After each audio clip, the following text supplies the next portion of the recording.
London, mid-1960s. The press hall is overflowing, the air thick with cigarette smoke, and the relentless crack of camera shutters. For weeks, the British papers have run snide columns about Elvis Presley's lack of education, mocking his accent, questioning his right to stand as a symbol for youth. At the front, under the blinding lights, he sits quietly, the most famous man in the world, but in this moment, treated like a schoolboy on trial. A journalist, sharp-suited and smug, leans into his microphone. His words drip with derision. "Mr. Presley, don't you think your limited education makes you unfit to be a role model for the younger generation?" The room erupts with laughter. Reporters chuckle openly, some scribbling with glee, others shaking their heads as though the question has already exposed him.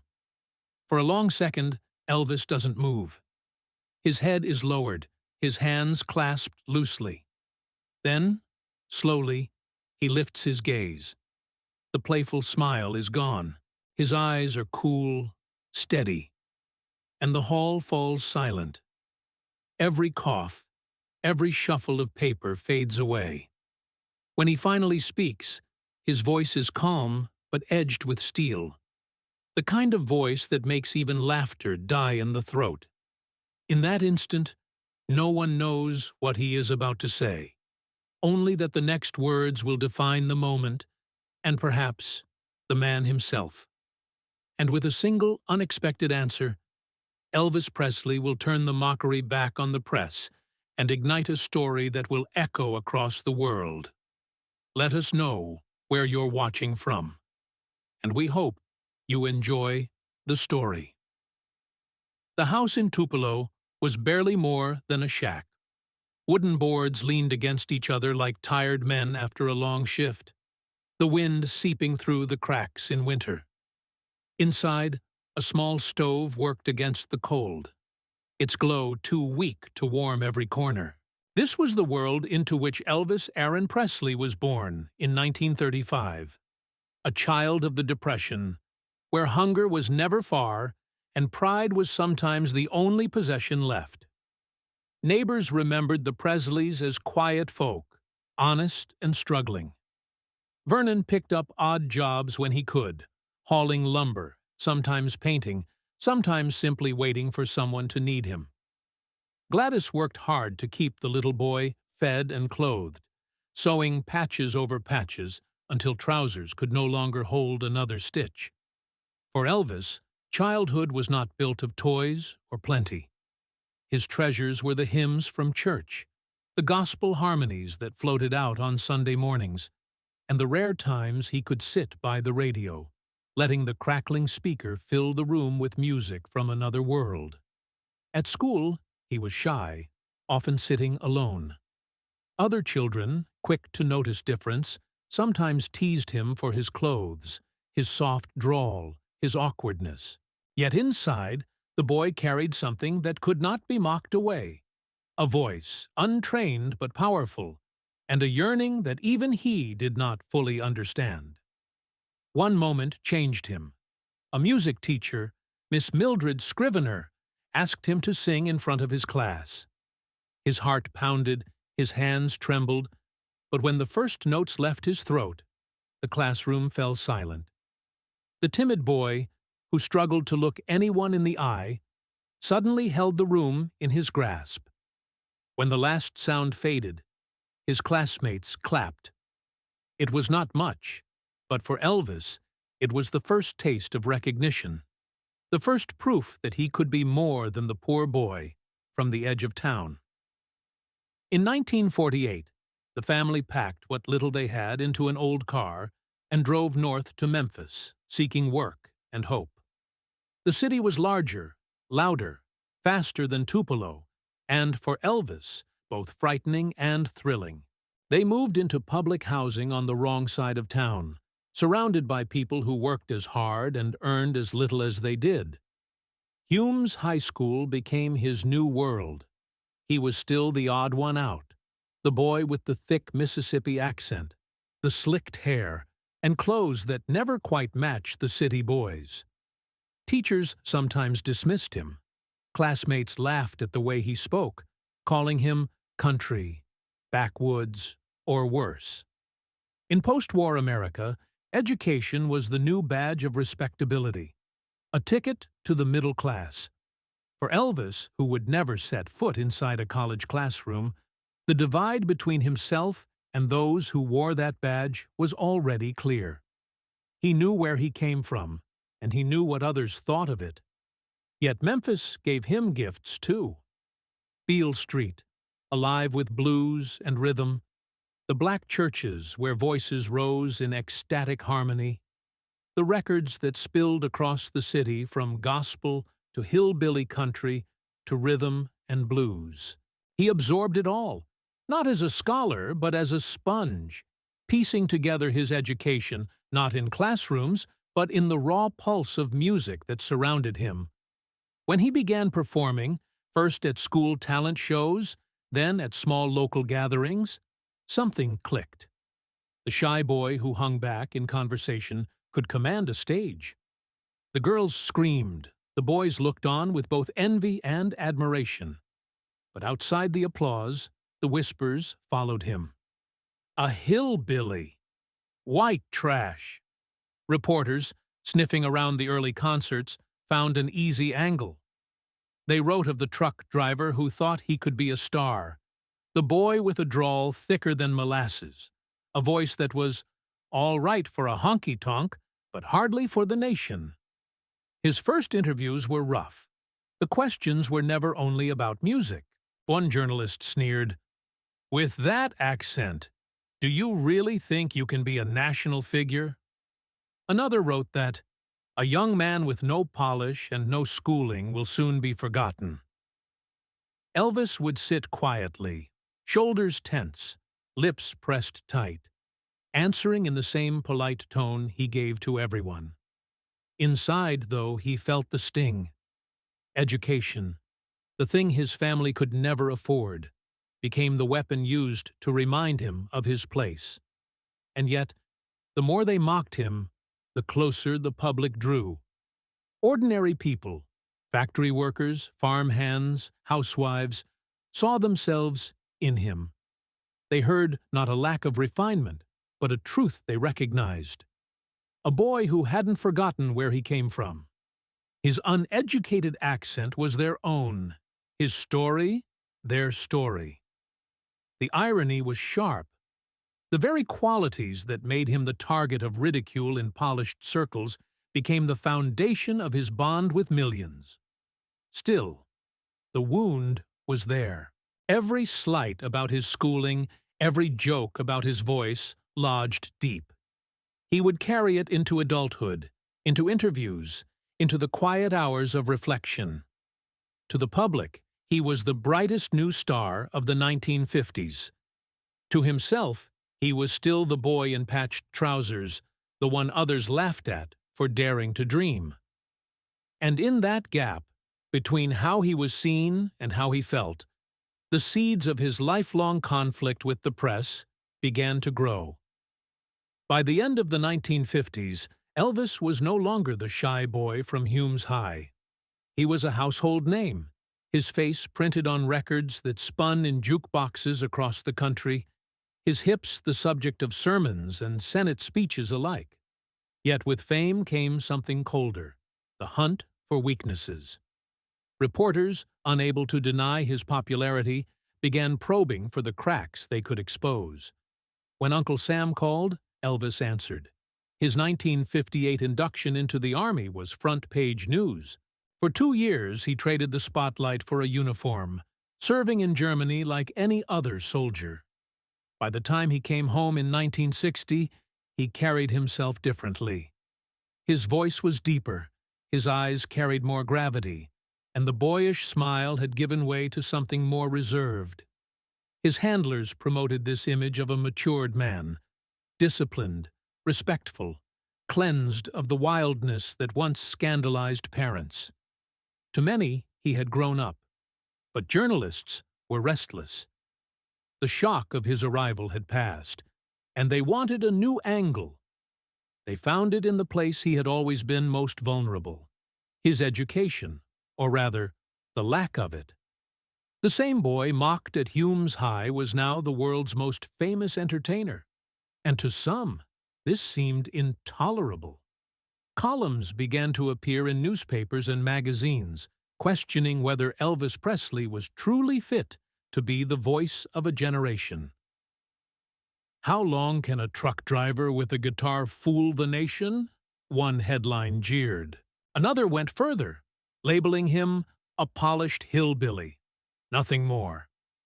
Behind the scenes, these words struck him harder than he ever admitted. At Graceland, a friend recalled watching him unfold a clipping from a national magazine. The piece dismissed him as white trash in a gold suit, and suggested he lacked the intellect to understand the very songs he sang. Elvis stared at the page in silence, his jaw tightening until the veins on his neck stood out. He said nothing for a long time, then folded the paper with deliberate care and placed it on the table. His only words were quiet but firm. "I don't have to fight back with words. I'll answer with music." What most of the press didn't know, or didn't want to know, was that Elvis was already quietly arming himself with more than melodies. Nights at Graceland often found him alone with a book, the lamp glowing while the rest of the house slept. The Bible was never far from his hand, but alongside it sat volumes of American history, works on philosophy, even esoteric spiritual texts. He read not as a scholar, but as a seeker, underlining passages, jotting notes in margins. Friends noticed the change. He'd quote something out of nowhere, one of his Memphis buddies remembered, and you'd realize he'd been thinking about it all day. Yet in public, his intelligence was still questioned. A rumor began circulating in entertainment circles. Elvis's eloquent interview answers were ghost-written, scripted by managers or publicists. "The boy could never come up with that on his own," one columnist scoffed. It was easier, perhaps, for them to believe in a puppet than in a man who defied their categories. Meanwhile, fan mail told another story. Letters poured in by the thousands, many from people who also felt dismissed by society. Factory workers, farm families, kids from small towns. They thanked him not only for his songs, but for being one of us. A steelworker from Ohio wrote, "They call you uneducated, but I see more wisdom in your eyes than in any college man I ever met." A teenage girl confessed she was ashamed of her own accent, until she heard him speak proudly in his. For Elvis, these voices mattered more than any journalist's barbs. Still, the sting of ridicule lingered. Fame magnified everything. The cheers of fans, but also the sneers of critics. And in the early 1960s, as his career shifted from raw rock and roll to polished Hollywood films, the criticism grew sharper. Some reviewers mocked not only the movies, but the man himself. His lack of formal schooling was held up as proof that he could never be more than a fad. What they didn't see was that he was preparing. In quiet hours, Elvis absorbed ideas and language, not to parade them before cameras, but to steady himself against the storm. He never flaunted his learning, never corrected a reporter with a quotation or lecture. Instead, he let the words sink deep into him, forming a reservoir of strength. When the moment came, and he sensed it would, he would draw from that well. The press wanted a simple story. A poor boy made rich. A spectacle with no substance. Elvis knew the truth was more complicated. He was still the boy from Tupelo, still the outcast mocked for his accent and clothes. But he was also the man who could hold an audience of thousands in silence with a single note, who could make strangers believe they belonged because he, too, had once been on the outside. This tension between the image painted by the press and the reality he carried inside was becoming unbearable. He did not yet know how or when, but one day he would have to answer. Not with a guitar, not with a smile, but with words that no one could dismiss. And so, the conflict with the press deepened. A battle not of fists or even of music, but of dignity. For Elvis Presley, whose roots had always been considered a weakness, the question was no longer whether he could sing. It was whether he could command respect in a world determined to deny it to him. Las Vegas in the early 1970s throbbed with neon and noise. The Strip was a carnival of light, casinos humming with slot machines and showgirls, the air thick with cigarette smoke and perfume. Inside one of its grand hotels, the conference hall was packed shoulder to shoulder with reporters. Elvis had just finished another sold-out performance, and now he was stepping into a different kind of arena, one with microphones instead of guitars, flashbulbs instead of spotlights, questions instead of applause. The room buzzed with anticipation. Reporters from across the country, some curious, some hostile, crowded close, notebooks open, tape recorders spinning. The king had returned to live performances after years in Hollywood, and the press wanted more than updates about set lists or costumes. They wanted controversy, something to puncture the legend. Elvis entered wearing a white jumpsuit, the collar high, the belt heavy with jewels. His hair gleamed under the fluorescent lights, his face a little weary, but alert. He greeted the room with a nod, easing into the chair at the front. For a moment, the cameras went off like gunfire, freezing his image in 1,000 frames. Then the questions began. At first, they were standard, about his tours, his health, the new arrangements in his shows. He answered with calm politeness, flashing the occasional grin. But the air shifted when one reporter, a thin man with sharp glasses and a tone dripping with irony, leaned into his microphone. "Mr. Presley," he said loudly enough for everyone to hear, "do you ever regret not going to college? Or do you even read books that don't have pictures in them?" The words hung in the air like smoke.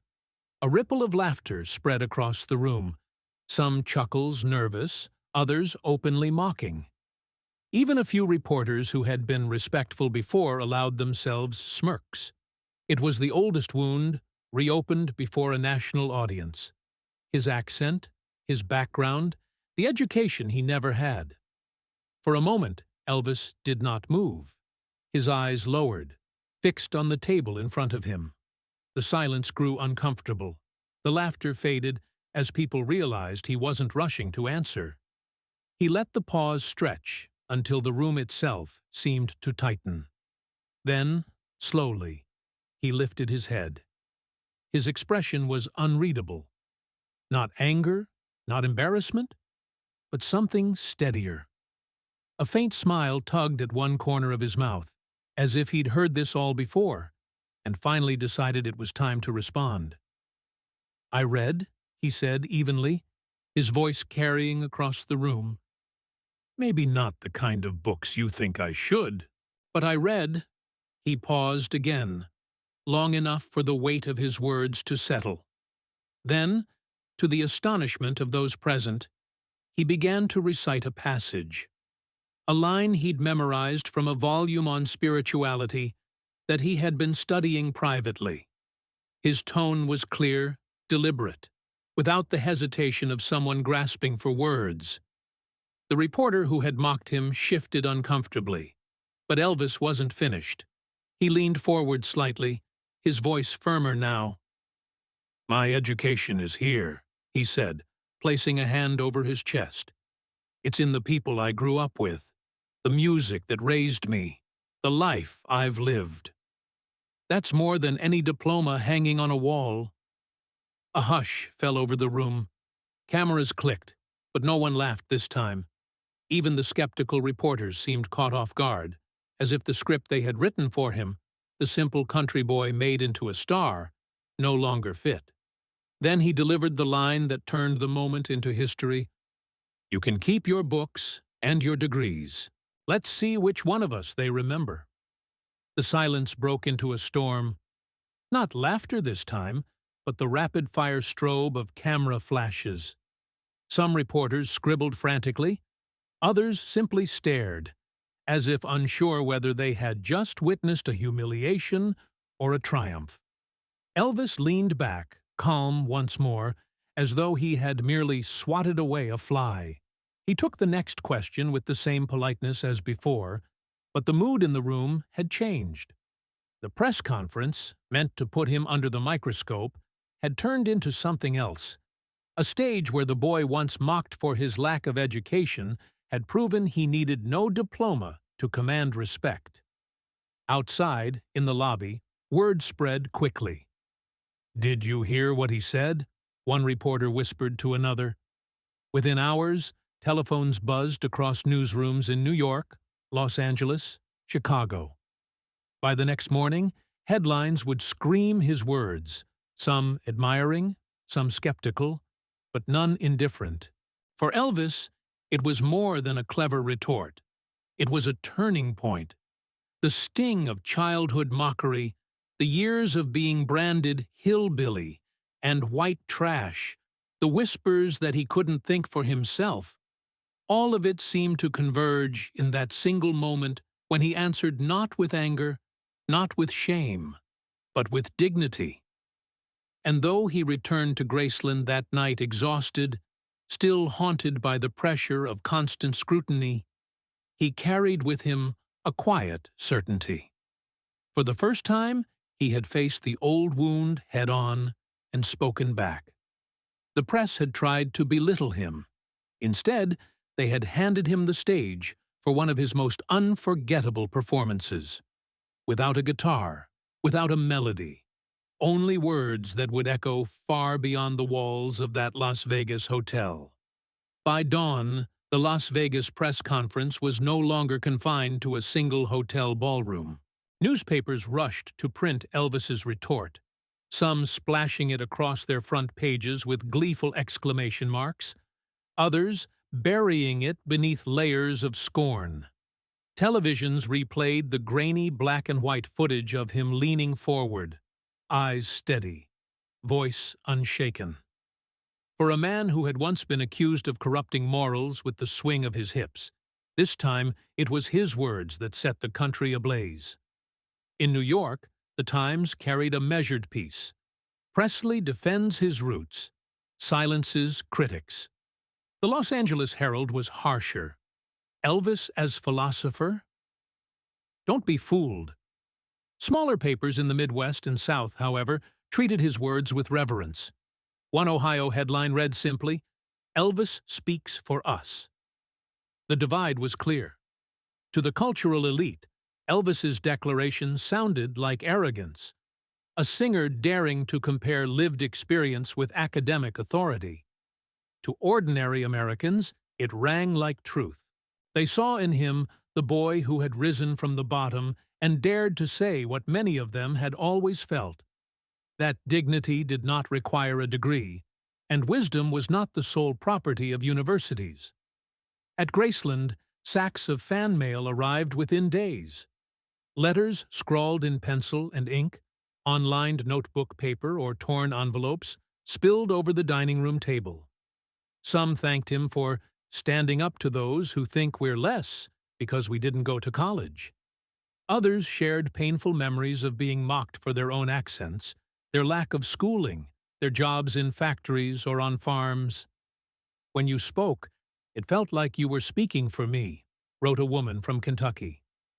Priscilla watched as Elvis flipped through the stacks, pausing to read aloud the ones that moved him most. She shook her head with a half-smile, telling him softly, "You don't even realize what you've done. You've given people who've always been laughed at a voice." Elvis shrugged, uncomfortable with praise, but her words lingered. The media, however, wasn't finished with him. In Europe, satirical magazines seized on the moment, publishing cartoons of Elvis in a cap and gown, clutching a diploma upside down. In Paris, a caricature showed him holding a guitar like a textbook, with the caption, "Professor Presley, Department of Rock and Roll." The mockery was meant to belittle him, but instead it gave him even more visibility. The more they laughed, the more the public leaned in, curious about the man who refused to be diminished. Then, something unexpected happened. A letter appeared in the Memphis Commercial Appeal from a retired history teacher who had once taught at Hume's High. He wrote, "Elvis Presley was never the fool people imagine.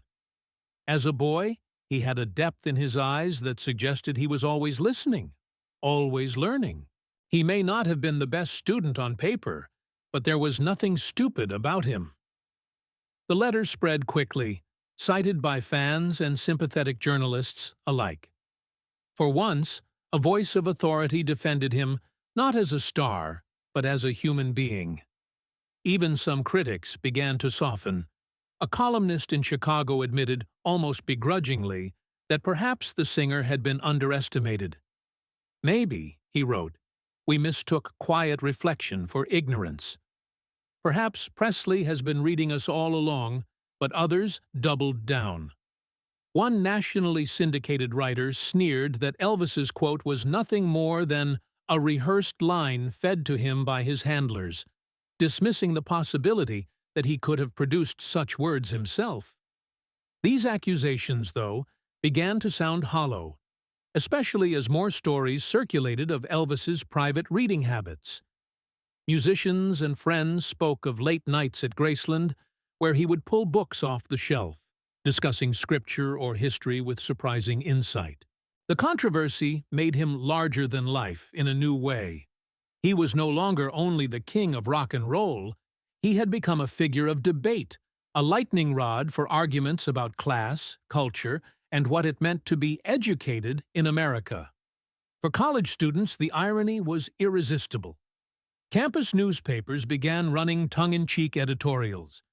"If Elvis can quote scripture better than our professors, maybe we should be the ones taking notes." The split was sharp, almost generational. To some, he remained the glittering idol in rhinestones, a relic of teenage hysteria. To others, he was transforming into something deeper, a man who had carried the stigma of poverty and lack of education and dared to confront it without apology. In private, Elvis absorbed it all quietly. He saw the ridicule, but he also saw the gratitude in his fans' words. He knew the press could twist anything, but he also knew the people who filled his concerts, who wrote him letters, who sang along to his records. They understood him in a way headlines never could. The explosion in the media was not just about a clever retort at a press conference. It was the ignition of a broader fire, one that placed Elvis at the center of a national conversation about who was worthy of respect. The very thing meant to belittle him had turned into a stage larger than any he had ever stood upon. And while the journalists sharpened their pens and the caricaturists drew their cartoons, Elvis quietly turned to his books at night, the lamplight casting a glow across the pages. He was preparing, though he might not have realized it fully yet. The battle with the press was far from over. What had begun as humiliation had become defiance. And soon it would become transformation. Graceland at night was rarely still. The big white mansion, with its columns and manicured lawn, often throbbed with music, laughter, or the comings and goings of the Memphis Mafia. The circle of friends who lived half in his orbit, half in his shadow. But on some nights, when the house finally grew quiet, Elvis would retreat alone into his private sanctuary, the library. Few outside his closest circle knew it existed. To the public, Elvis Presley was a singer, a showman, a glittering figure in jumpsuits and jewels. But in this tucked-away room, lined with shelves that sagged under the weight of hundreds of volumes, He was simply a man searching for answers. The collection was eclectic: Bibles and concordances, books on American history, volumes of philosophy, treatises on Eastern religions. Their spines were cracked, their margins filled with his restless handwriting. One night in 1973, a friend walked in to find him bent over a large family Bible, lips moving silently as he traced a verse with his finger. On the table beside it lay a worn book of metaphysics, a biography of Lincoln, and a journal in which he had scrawled private thoughts. "I don't have to prove anything to anyone," he murmured, almost as if convincing himself. "But somehow I still want to." The conflict was eating at him. On stage, the crowds adored him. They screamed, cried, fainted at the sound of his voice. But in the press, the question of his intelligence never seemed to fade. Even after the Las Vegas press conference, even after the headlines that praised his poise, new articles appeared mocking him as a man pretending to be wise. A popular magazine published a piece dismissing his answers as second-hand wisdom and implying he was coached. To Elvis, who knew how many solitary nights he had spent reading until dawn, the accusation cut deeply. Around friends, though, glimpses of his inner life spilled out. Sometimes, late at night in Graceland's jungle room, he would lean back in a chair, a book open in his hands, and begin quoting a line that had struck him. His friends, bodyguards, musicians, old pals from Memphis, would stare, surprised at the depth behind his words. "Man," one of them said, shaking his head, "where do you come up with this stuff?" Elvis only smiled, though there was no smile in his eyes. He began to write more in private notebooks, filling pages with reflections about faith, mortality, and the heavy burden of fame. The handwriting was hurried, sometimes barely legible, but the thoughts were raw, unfiltered. "God gave me this voice," one entry read, "but He also gave me this cross. Why do they laugh when I try to speak my heart?" Another page contained a single line repeated 3 times. "I want them to know, I think." Occasionally, the inner world slipped into public view. In one interview, when asked about his inspirations, he spoke unexpectedly about a complex passage from the New Testament, weaving it into an answer about music and hope. The journalist, caught off guard, tried to pivot, but the moment lingered. For those who were listening closely, it was proof that his thoughts were not scripted lines from handlers. They were his own. Still, the backlash never fully disappeared. Another glossy magazine ran a feature titled "The King Plays Scholar," mocking his attempts at seriousness. The writer described him as a boy in a man's costume, claiming his flashes of wisdom were accidents rather than intent. For Elvis, it felt like a cycle he couldn't escape. Every time he revealed his mind, they twisted it into something laughable. The weight of it bore down in the quiet hours. Sometimes, walking alone through the darkened halls of Graceland, he would stop and rest his hand on the piano in the music room, pressing a single note, letting it echo. "They don't see me," he whispered once to a confidant. "They see what they want to see. And I don't know if I'll ever change that." But the fight wasn't just against the press. It was against himself.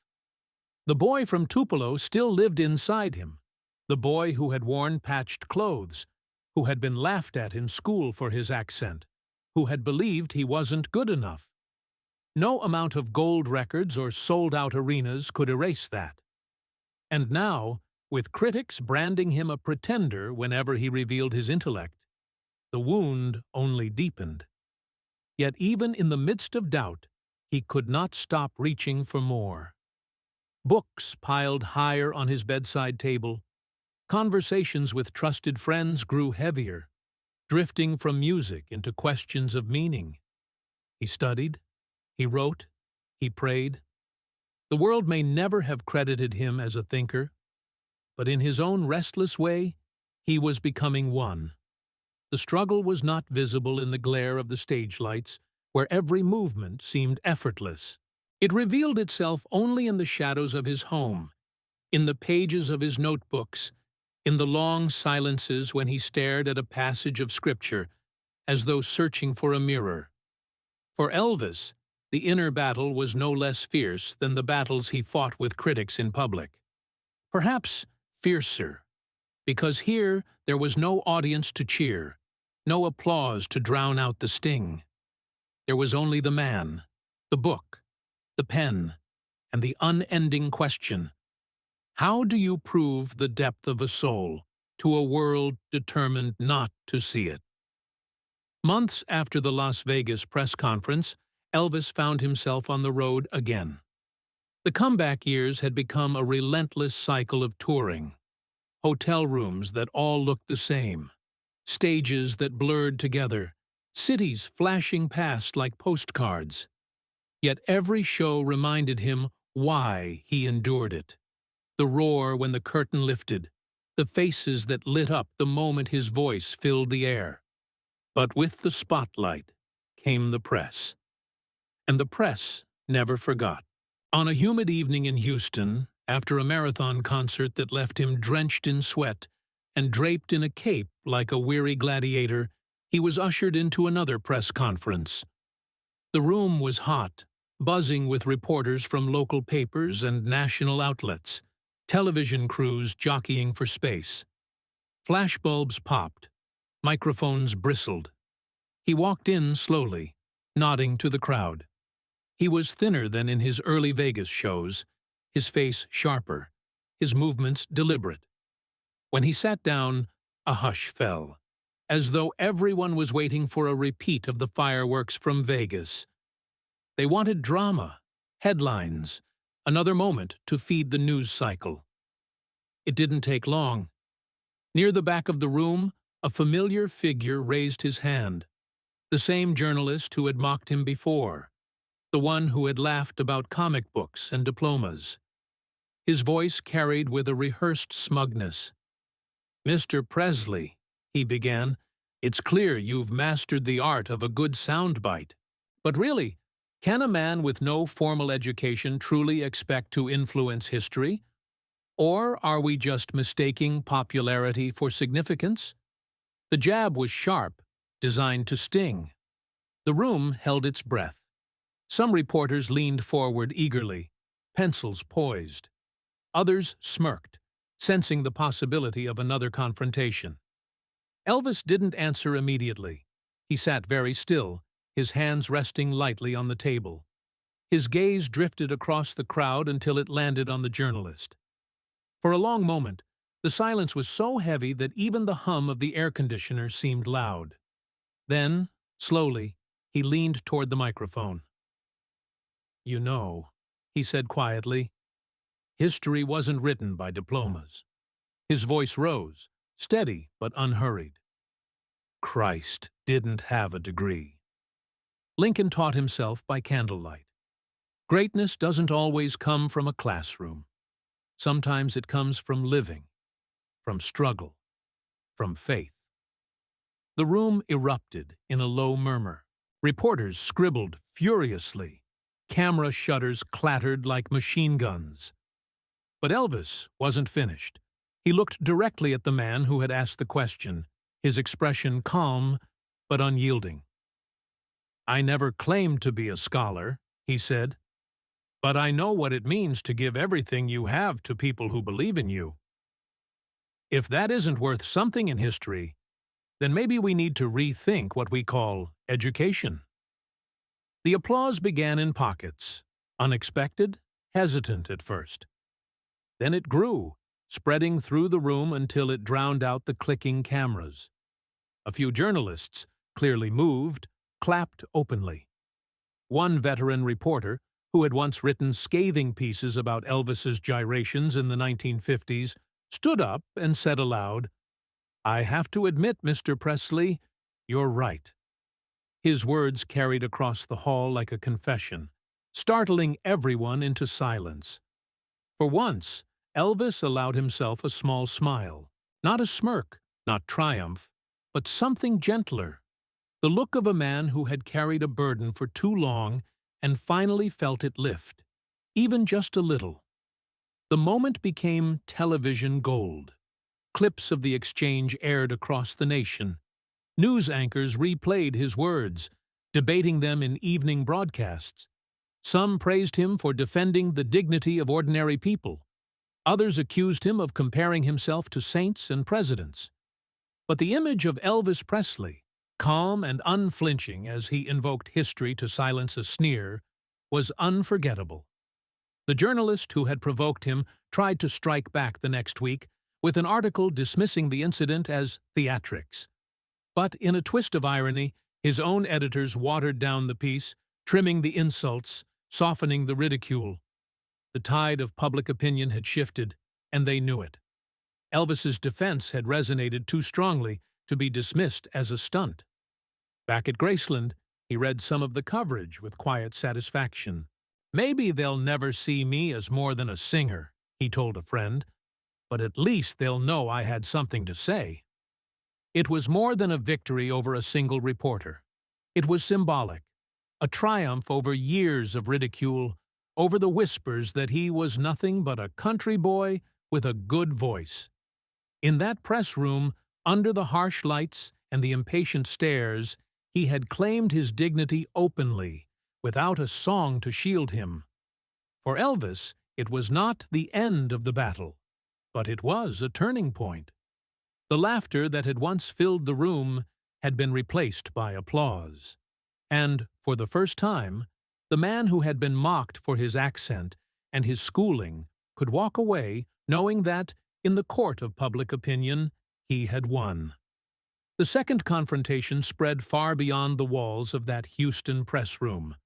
Within days, newspapers across the United States ran with the story. Some led with the quote about Christ and Lincoln. Others highlighted the applause that broke out among journalists. Television programs replayed the footage nightly, analyzing his tone, his composure, even the way he leaned into the microphone. But the story didn't stop at America's borders. In London, the Daily Mirror printed his words on its front page. "Elvis challenges the critics. History wasn't written by diplomas." In Germany, headlines echoed the sentiment with a blunt summary: "The King speaks back." Even in Japan, his remarks were translated and debated in cultural columns, alongside serious commentary on the influence of American music on youth. The irony was striking.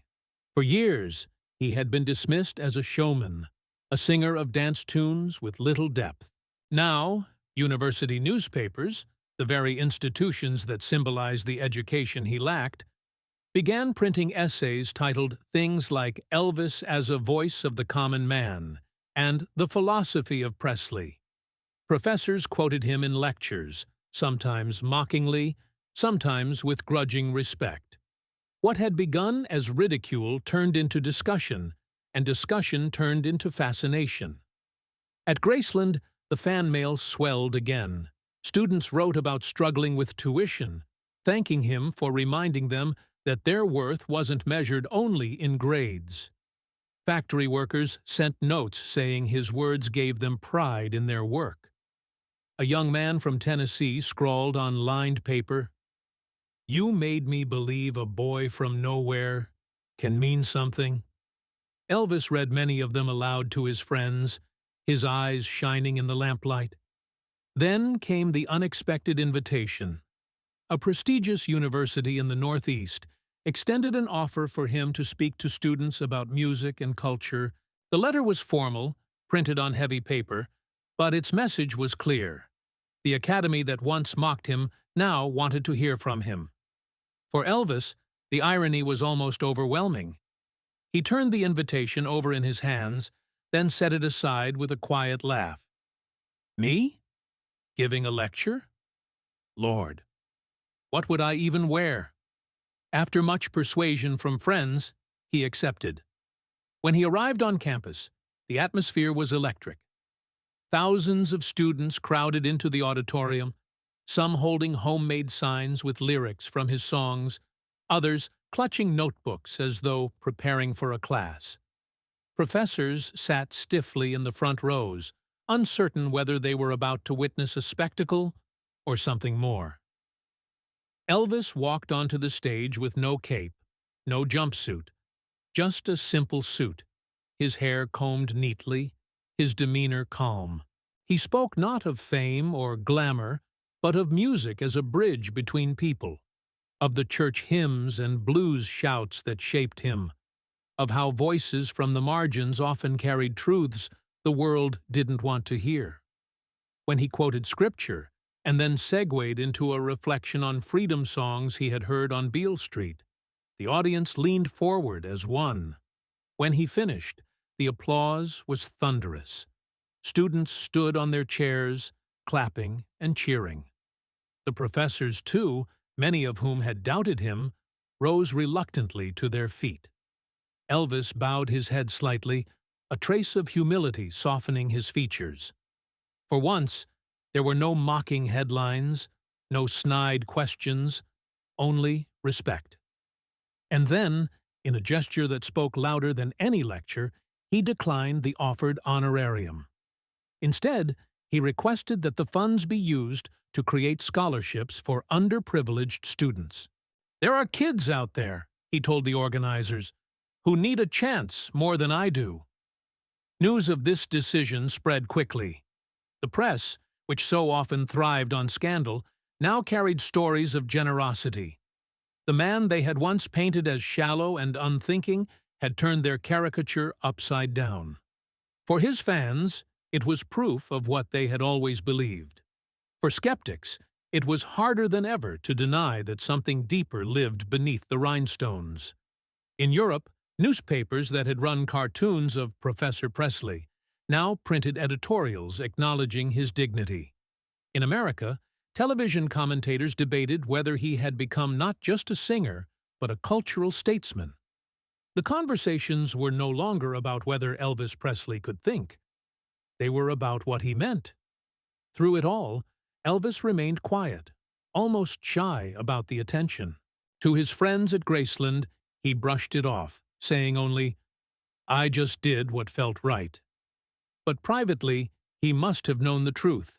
The boy who had once been laughed at for his accent and his lack of schooling was now being quoted in lecture halls and newspapers across the world. It was more than vindication. It was transformation. And for Elvis Presley, it was proof that even the deepest wound, the wound of being dismissed as nothing more than a poor, uneducated boy, could be turned into a source of power. The summer of 1975 settled heavy over Memphis, pressing its heat even through the thick walls of Graceland. By day, the mansion hummed with movement, family, staff, friends, the constant comings and goings of those who orbited Elvis's life. But at night, when the laughter in the jungle room had faded and the gates outside were quiet, the house became still. Those were the hours when Elvis retreated into himself. One evening, he sat alone in his upstairs office. The lamp on the desk cast a soft circle of light, leaving the corners of the room in shadow. Scattered across the surface were stacks of letters from fans, some yellowed with age, others freshly delivered. Many were from students, boys and girls who confessed their struggles with school, their fears of not being smart enough. Elvis traced the words with his fingers, pausing at a letter that read, "When you spoke up for yourself, you spoke for me too." Beside the letters lay books he had been working through. The Bible, always near, was open to the Gospel of Luke. Next to it, a biography of Gandhi, a collection of American speeches, and a notebook filled with his uneven handwriting. He flipped through its pages, stopping at a line he had written weeks before. "The least among you shall be the greatest." Reading it again, he whispered the words aloud, his voice barely above a prayer. The night carried him backward, across decades, to Tupelo. He saw himself as a boy, sitting in that small wooden house where the walls let in the wind, embarrassed by his patched clothes, ashamed of the accent that made him sound country. He remembered standing in class, too nervous to raise his hand, afraid of sounding foolish. The memory tightened his chest. But then another image came. That first time Miss Scrivener had asked him to sing. The silence, the clapping, the brief flash of belonging. He smiled at the memory, shaking his head at the long road between then and now. "Who would have thought?" he murmured, staring at the books. "A poor boy from Tupelo," quoted in newspapers. The thought made him laugh softly, though it carried no pride, only wonder. The phone on his desk sat silent, but temptation stirred in him. He reached for it, dialed a number from memory, and waited. The line clicked, and an older voice answered. It was his former history teacher from Hume's High. Elvis introduced himself gently, almost shyly, as though he were still that teenager in the back row. "Sir," he said, his tone thick with sincerity, "I just wanted to thank you for not laughing at me, for treating me fair, even when I didn't give you much reason to." There was a pause on the other end, then the sound of quiet tears. The teacher's voice broke as he answered, "Elvis, I always knew you had more in you than you realized." "I never doubted it for a moment." Elvis closed his eyes, letting the words sink deep. He had sung before millions, but this felt like a different kind of validation, one he had carried a lifetime to hear. After the call, he returned to the Bible, resting his hand on the open page. The house was utterly silent now, save for the faint ticking of a clock. For once, there were no critics, no flashing cameras, no laughter at his expense. There was only a man and his thoughts, the boy he had been and the figure he had become, finally meeting in the quiet of a Memphis night. Before he turned in, he wrote a line in his notebook. "If love is knowledge, then I know enough." He underlined it twice, then closed the book gently. To anyone else, it might have seemed a small moment, a late-night reflection in a private room. But for Elvis Presley, it was something larger. The peace of knowing that the voice once mocked had found its place, not only in music, but in the hearts of those who once thought they had none. By 1977, Elvis Presley carried the weight of a kingdom that had begun to feel more like a burden than a crown.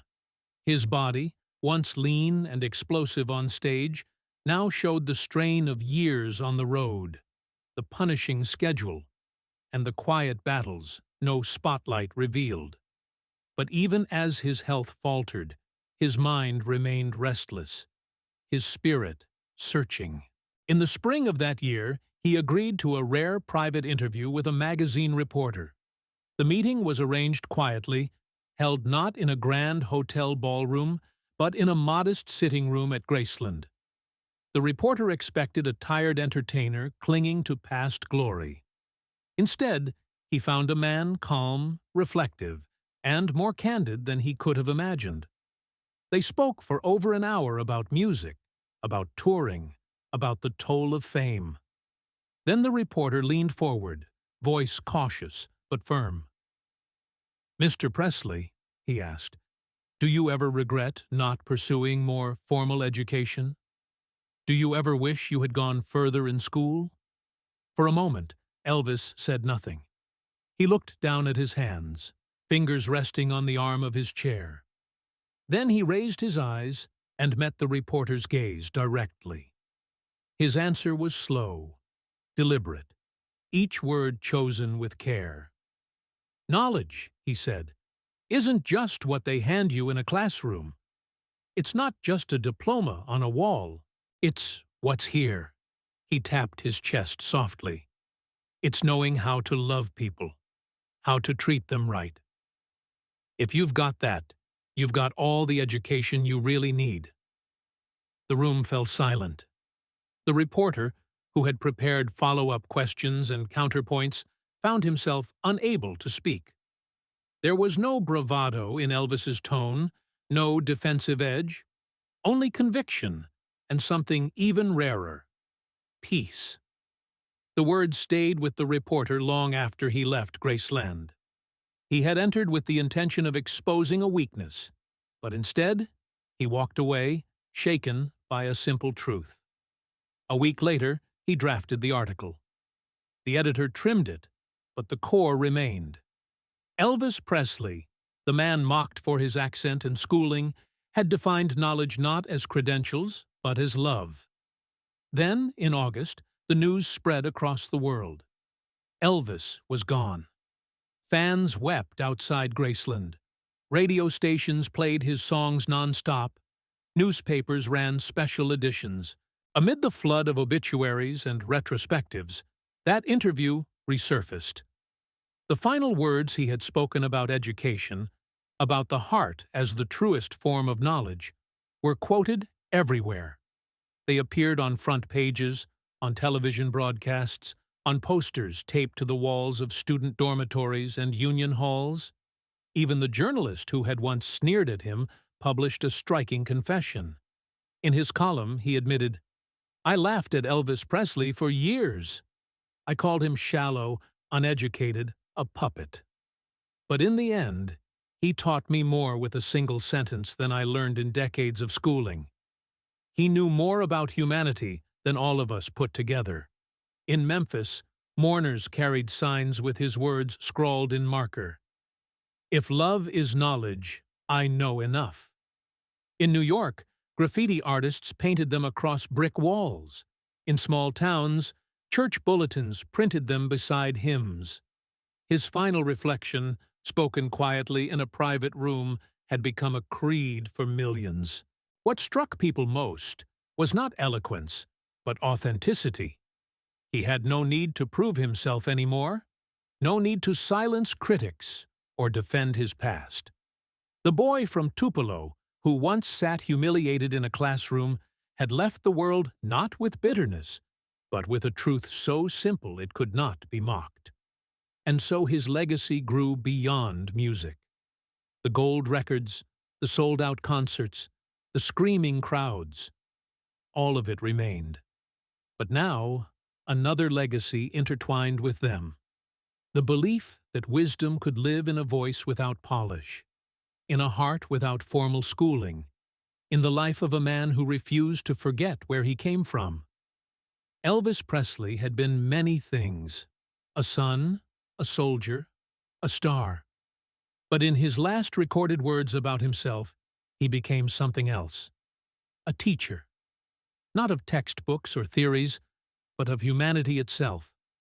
Long after the lights of Graceland dimmed and the crowds dispersed, the echo of his final lesson endured: that love, more than any diploma, was the truest knowledge.